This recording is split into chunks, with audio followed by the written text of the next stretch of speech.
আজকে কাকিমা সারা ভারত গণতান্ত্রিক মহিলা সমিতির পক্ষ থেকে এই যে বিচারের যে রায় হয়েছে তার সাথে প্রতিবাদ জানিয়ে মোমবাতি মিছিল এসবি টাউন থেকে আপনাদের বাড়ি অবধি এসে শেষ করলো।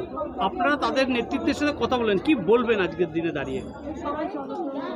সবাই আমাদের পাশে আছে সেই প্রথম দিন থেকেই, এভাবেই যতদিন না আমি বিচার পাবো ততদিন পাশে থাকাই আর্জি জানাবো সবার কাছে। এই যে রায় ঘোষণা করলো সেই রায় কি ত্রুটি আছে বলে মনে করছেন? রায়ে কোনো ত্রুটি নেই, তদন্তে ত্রুটি আছে। সিবিআই তদন্ত করে বোঝাতে পারলো না জাজ সাহেবকে যে এটা রেয়ার অ্যান্ড রেয়ার কেস। কারণ রেয়ার অ্যান্ড রেয়ার কেস তখনই হবে তখন যেই কেসে কোনো কোশ্চেন থাকবে না, কিন্তু এখানে অজস্র কোশ্চেন রয়েছে। আমি এখনও জানলামই না আমার মেয়ের সঙ্গে কি হয়েছিল সেদিন, কি এমন অপরাধ সে করলো যাকে পৃথিবীতে বেঁচে থাকতে অধিকারটাই কেড়ে নেওয়া হলো। রাজ্য সরকার এবং সিবিআই হাইকোর্টে ফাঁসির দাবি করছে সঞ্জয় রায়, তারা এতে সন্তুষ্ট নন। 27 জানুয়ারি শুনানি, কি বলবেন? এটা রাজ্য সরকারের এখতিয়ারের বাইরে গিয়ে করেছেন আমি মনে করব। সেদিন যদি আমার মেয়েকে কারা খুন করলো এই তাদের ধরার জন্য আমাদের মাননীয় মুখ্যমন্ত্রী এই তৎপরতাটা দেখাতেন, হয়তো আমি এতদিন প্রকৃত অপরাধীদের ধরা পড়ে যেত দেখতাম। সঞ্জয় রায় একের পর এক কোশ্চেনে নীরব থেকেছে, শুধু বারবার বলেছে আমি দোষী নই। না, ও বিনীত গোয়েলের নামও নিয়েছে, সোফিয়া মল্লিকের নামও নিয়েছে, কিন্তু সেই দিকে কেউ যেতেই চায়নি। সিবিআই বা ওর যে লয়াররা ছিল তারাও কিছু বলেনি ওকে, কেন এটা জানি না। ওর কাছ থেকে অনেক তথ্য হয়তো উঠে আসতো যদি ওর লয়াররা সেইভাবে ওকে চেপে ধরতো বা সিবিআই চেপে ধরতো, কিন্তু সেইভাবে ওকে কেউ জেরাও করেনি। যেদিন লাস্ট রায় ঘোষণা হয় সেদিন কি সঞ্জয় কি কোনো সুযোগ পেয়েছিল আদালতে? হ্যাঁ, বলার মতন যে বলতে চেয়েছিল সেটা কিছু বলতে ও পেরেছিল? কিছু সেদিন বলতে বলেও নি, ওকে বলতে দেওয়া হয়েছিল, কিন্তু ও শুধু আমি কিছু করিনি এটাই বলছে।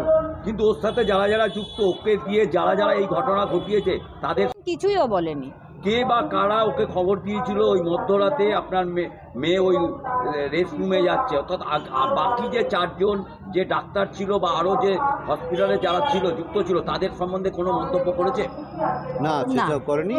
আমার মেয়ের মৃত্যুর পেছনে আমার মেয়ের যে ভিপি জড়িত, সুমিত রায় তফাদার, সন্দীপ ঘোষ এবং ওই যে 4 জন যে ওর সঙ্গে ডিউটিতে ছিল, ওদের ধরলে ওদের যদি কাস্টাডিতে নিয়ে জেরা করতো সব বেরিয়ে যেত।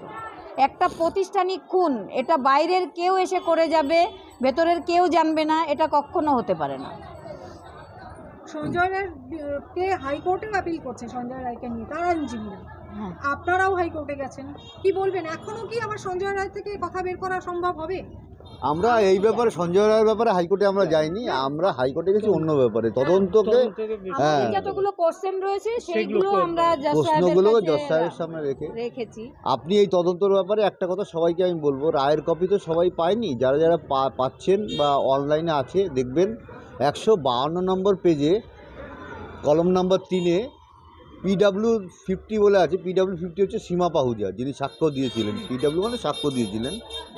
ওখানে জজ সাহেব পুরো সিবিআই যে কী কাজ করেছে পুরো ডিটেলস ওই পেজে লিখে দিয়েছেন।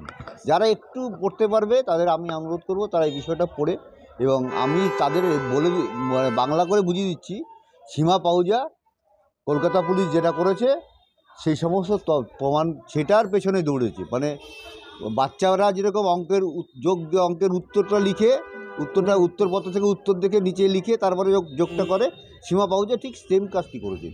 ছোটোখাটো বিষয় উনি পুরো দেখতেই চাইছেন না। পুলিশ তো কিছু করেইনি। প্রথমে 9 তারিখ আমার মেয়ের থেকে সব নেওয়া হয়েছে, নমুনা সংগ্রহ করা হয়েছে, সেটা 14 তারিখে পাঠানো হয়েছে। কেন, কোথায় পড়েছিল সেগুলো কেউ দেখছেই না। সেগুলো কেন করা হলো? বিনীত গোয়েল এবং ওই ধরণ শর্মা এবং সোফিয়া মল্লিক, আমরাও গিয়ে দেখেছি তাদের, কত বলেছি, আমি পায়ে ধরে কেঁদেছি, মেয়ের মুখ দেখতে চাই, আমাদের দেখতে যেতে দেয়নি। কিন্তু কোথা দিয়ে কোন সেই উত্তরবঙ্গ থেকে সেই সব লোক এসে ভেতরে ঢুকে গিজগিজ করছে। দেহটা করিডর করে যে রাখতে হবে সেগুলোও করেনি। পুলিশ কেন এগুলো করলো? পুলিশ মানে আমি তো পুলিশ মন্ত্রীর কাছেই এর জবাব চাইবো না।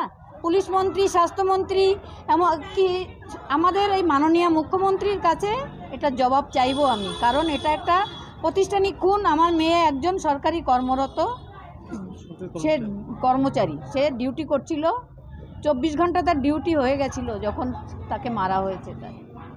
এবং সে তার দ্বিতীয় বাড়ি হসপিটালে যখন ঢুকে যেত আমি মনে করতাম সে সেফ আছে, সেই সেফ জায়গাতেই তার এই চরম পরিণতি হয়েছে। দেখো ফরেন্সিক যে রিপোর্ট, যে পোস্টমর্টম রিপোর্ট, ফরেন্সিক রিপোর্ট, তাতে কি আপনারা সন্তুষ্ট? না, আমার মেয়ের গালে কামড় ছিল, ঘাড়ে কামড় ছিল, সেগুলো থেকে কোনো লালারস সংগ্রহ করা হয়নি।